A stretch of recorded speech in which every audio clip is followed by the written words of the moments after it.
Hello, everyone. I want to share an article with you that is by Kegan Kline of Fox News, and you can see the title right here. I'm not even going to repeat it. Indiana suspect tied to Delphi murders soliciting sexual favors from prison, podcast hosts say. And boy, this is just... wait till you see this. A suspect accused of possessing child, you-know-what, who is tied to the 2017 murders of two teenage girls in Delphi, Indiana, has been soliciting sexual favors from women who write him in prison, according to two podcast hosts. In addition to wanting money, women have been contacting Kegan Kline, and he is trying to exploit them sexually in order to give them information about the case, podcast host and attorney Kevin Greenlee told Fox News Digital. There was a particularly striking exchange where a young woman was asking about the case and talking about church, and he responded very quickly by turning it into a sexual conversation. Boy, this guy's got some sort of serious problems. Kline, 27, is currently in custody in Miami County, Indiana for 30 counts of child-related charges dating back to 2016 and 2017. He was linked to the Delphi murders after he was reportedly in contact with one of the victims the night before. She and her best friend were murdered. Anyway, we all know that sort of stuff. Here's where it gets real interesting and disturbing.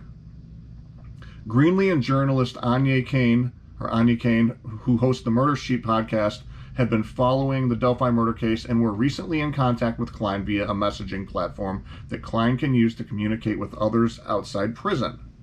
I find it interesting that he's even allowed to do that. Must be nice. One woman who wrote to Kline told the podcast hosts that the suspect offered to give her information if she allowed him to masturbate in front of her via FaceTime. He also repeatedly attempted to get the adult women who have contacted him in prison to perform sexual favors in exchange for information, which Greenlee noted in the latest episode of the Murder Sheet podcast is particularly disturbing given the crimes Kline is accused of. In addition, Kline repeatedly told Kane and Greenlee that he would not divulge any information without payment, which the podcast hosts declined to do as journalists. And again, I'm a journalist too, and obviously that would be unethical to do. But listen to this. This is just disgusting. Kline, he says, "Don't message me again. You have put me through so much bullshit against me. I get you have a podcast and want money from this, but it's wrong what you're doing, Anya." Kline said in one message to Kane that she and Greenlee discussed in their latest podcast episode. Let me repeat that again. Kegan Kline says, "Don't message me again. You have put out so much bullshit against me." Oh, really? Poor guy. Here's the kicker. He says, Kline says, "There is a lot of misinformation. People doing interviews that don't even know me and lying all about me. I'm very upset about it. I'm having a hard enough time." Another message from Kline read.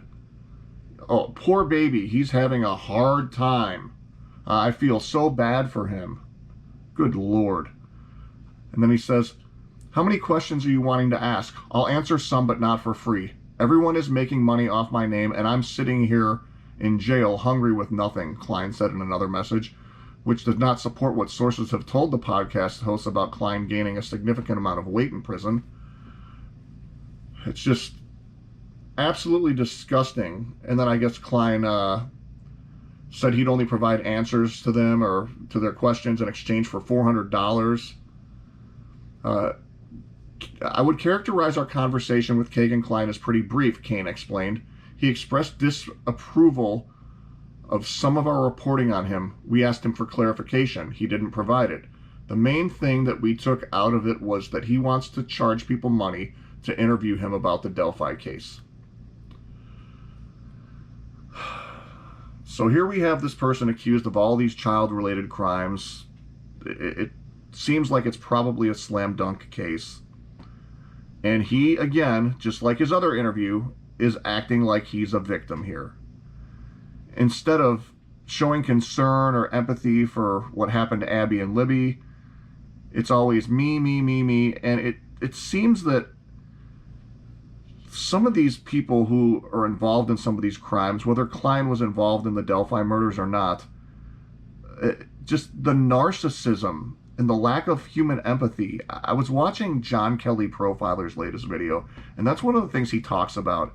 And he talks about how Kline reminded him of John Wayne Gacy, the way he talks when he's interviewed.